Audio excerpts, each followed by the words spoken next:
Yo conozco a mis ovejas y ellas me conocen a mí. Aleluya, aleluya, aleluya.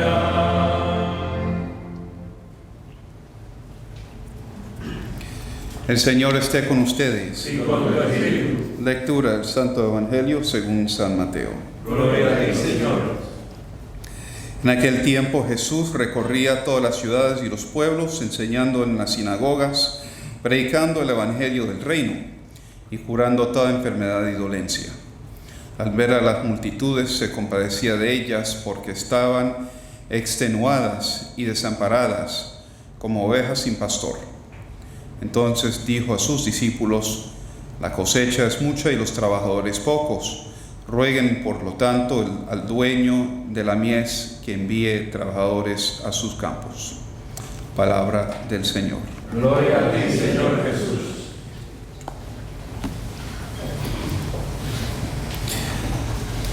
Esta fiesta de San Vicente de Paúl nos hace pensar un poco, tal vez, si nos recordamos, en muchas parroquias, tal vez algunas hoy todavía, pero yo como niño me acuerdo siempre en la salida de la parroquia después de la misa dominical, siempre había alguien con la cestica, con la imagen San Vicente Paúl y The St. Vincent de Paul Society, que estaban ahí siempre pidiendo una donación, algo así. Y bueno, era una cosa por dada, ¿no? Nunca pensé mucho, pero cuando ya no los veo, cuando ya paré de verlos a la salida de las parroquias, empecé a preguntar qué es eso, que siempre tenían el St. Vincent de Paul Society, siempre era el mismo señor ahí atrás con la cestica pidiendo donaciones para el St. Vincent de Paul Society. Lo interesante, la obra de San Vicente de Paúl, que se volvió varias obras al mismo tiempo, tiene que ver mucho con lo que oímos en la primera lectura y tanto ahora en el Evangelio, sobre todo mirando y estar conmovido a esa muchedumbre que Jesús veía, que lo seguían, que buscaban algo y ciertamente no lo encontraban en los pastores que tenían ya, en esos rabís o tal vez en esa comunidad que existía alrededor de Galilea.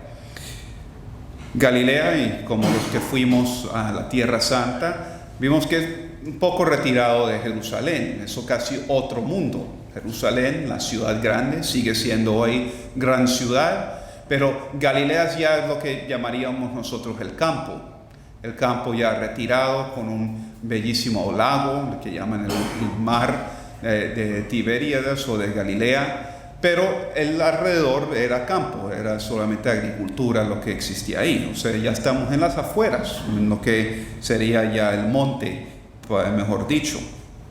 San Vicente de Paúl, estudiando para ser sacerdote, y en ese momento en Francia, sobre todo en los años 1600, era muy común que, el sacerdote podía pasar buena vida, podía ser universitario, profesor universitario, tal vez juntarse a la iglesia o la capilla universitaria, se llamaba antes la colegiada, o tal vez a la gran catedral o las grandes basílicas de la ciudad y vivir una vida muy cosmopolitana.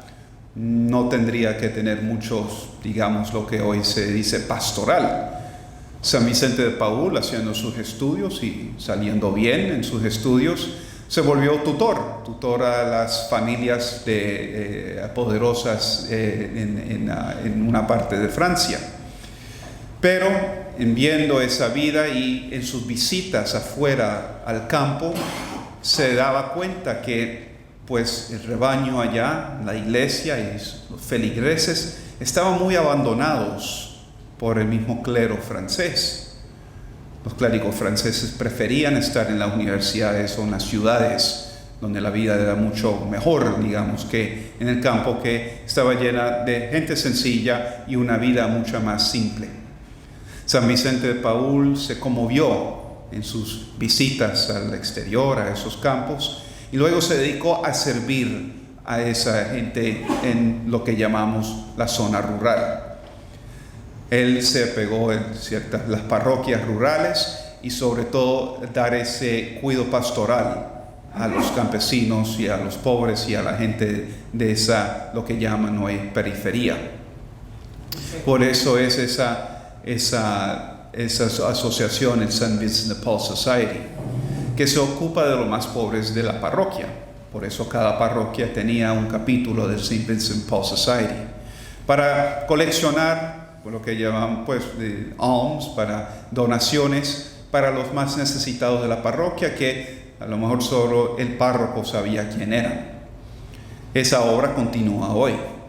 Y al mismo tiempo, conmovido por esa situación en el campo, San Vicente de Paúl vio que también tenía que ver con la formación del sacerdote. En ese tiempo todavía los seminarios, como lo conocemos hoy día, no se habían formado todavía. Y el clérigo realmente seguía estudios universitarios que luego se reconocían por un obispo. Los clérigos querían seguir carrera en derecho, trabajar en derecho canónico, o las ciencias, o en los artes, pero en lo que se llama la pastoral había un bache muy grande. San Vicente de Paúl creó algunas comunidades que por eso muchos seminarios hoy día llevan el nombre de San Vicente de Paúl, para no solamente formar intelectualmente el futuro clero, pero también formarlos en un modo pastoral, acercarse a los pobres de la parroquia, acercarse al campo y a los lugares que no eran las grandes ciudades y dedicarse a eso. Por eso vemos esa conexión de Jesús cuando ve que está trabajando en esa zona de Galilea y que vio tanta gente y los veía como si fueran ovejas sin pastor. Vemos que hay una gran sed en el pueblo. Vemos que hay una gran necesidad y un deseo de Dios, un deseo de la profundidad. Bueno, eso es lo que nos llevó acá. Así se formó la agrupación católica universitaria. Ese deseo para más, un deseo que no se sació y jamás se saciará. Pero tenemos que obrar por eso y trabajar para al menos llenar lo que podemos en esta vida. Ese deseo de Dios y ese deseo de cumplir su palabra y predicar esa palabra. San Vicente de Paúl también sea nuestro ejemplo, también como agrupados, en la razón por que nos formamos, en lo que nosotros trabajamos, en cómo ponemos en práctica lo que hemos aprendido. En cierto modo también recordamos hoy día los tantos seminarios por todo el mundo. En nuestro seminario mayor también lleva el nombre de San Vicente de Paúl, para la misión que ellos cumplen en este mundo hoy día. En el nombre del Padre, del Hijo y del Espíritu Santo. Amén.